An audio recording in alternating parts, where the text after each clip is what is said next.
In 1929, when James Weldon Johnson walked the streets of Tokyo, crowds followed him like a celebrity.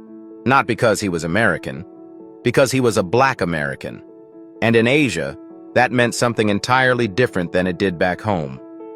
While African Americans faced Jim Crow segregation in the United States, thousands were crossing the Pacific to cities like Shanghai, Tokyo, Calcutta, and Manila, where they weren't just accepted, they were celebrated. According to historical records from Yale University's archives, Japanese officials specifically requested a Negro of distinction attend the 1929 Institute of Pacific Relations Conference in Kyoto, even as white American organizers initially resisted.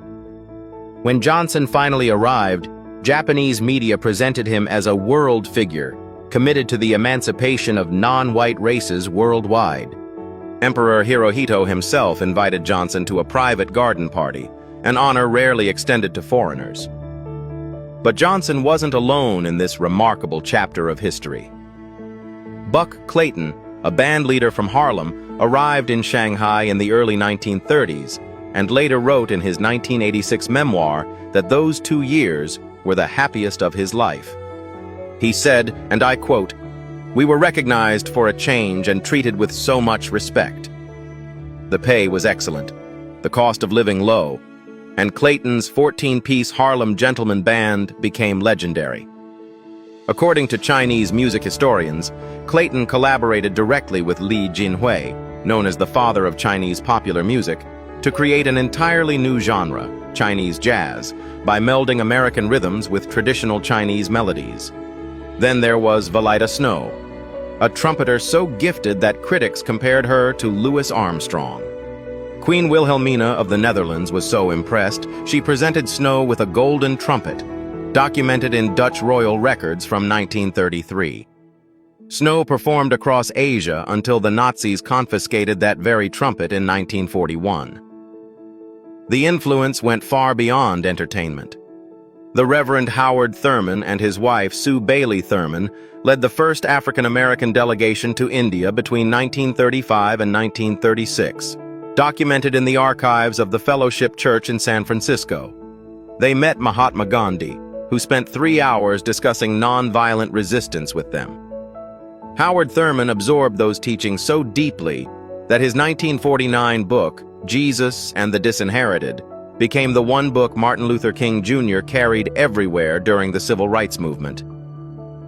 According to King's own statements, Thurman's work, rooted in that 1936 meeting with Gandhi, shaped his entire philosophy of nonviolent direct action. Why were Black Americans so successful in Asia during this era? Historian Amy Summers argues it was precisely because of their identity. When white missionaries were being killed during China's anti-foreign Nanking incident in 1927, Black Pentecostal minister Edward Carter Sr. was welcomed into provinces where other Westerners couldn't go. Carter himself stated, documented in missionary records, that being Black was the source of his evangelical success in China. As W.E.B. Du Bois observed during his 1936 Asia tour, people across the continent saw African Americans as fellow victims of Western imperialism, not its representatives. Japan, having defeated Russia in 1905, had become a symbol to many Black intellectuals that non-white peoples could achieve modernization and power. This complex relationship would later sour as Japan's own imperial ambitions became clear, but during the interwar years, it created unprecedented opportunities. The great poet Langston Hughes captured this era perfectly. After visiting China in 1933 and witnessing both the possibilities and contradictions of Asian Black solidarity, he wrote Roar China, a powerful anti-colonial poem supporting Chinese resistance. These weren't just artists seeking work.